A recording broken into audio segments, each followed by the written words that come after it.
বন্ধুরা, আজকে দেখুন মঞ্জু কি তৈরি করছে। আজকে আমি বাজার থেকে টাটকা পাবদা মাছ নিয়ে এসেছি, আর সেই পাবদা মাছ দিয়ে এই গরমে হালকা পাতলা পটল দিয়ে, আলু দিয়ে, টমেটো দিয়ে দেখুন কি সুন্দর একটা হেলদি টেস্টি ঝোল হচ্ছে। আর এই ঝোলটা ভাতের সঙ্গে দুপুরবেলায় একেবারে জমে যাবে, আর কিছুই লাগবে না।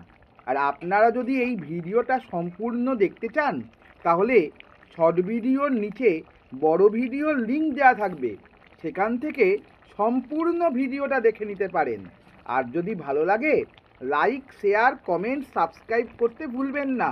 আর আমাদের Facebook channel, TikTok kitchen and blog মা মঞ্জু 2024 চ্যানেলে অবশ্যই একবার যাবেন, এবং সেখানে ভালো লাগলে একটা ফলো আর শেয়ার করে দেবেন ভাই।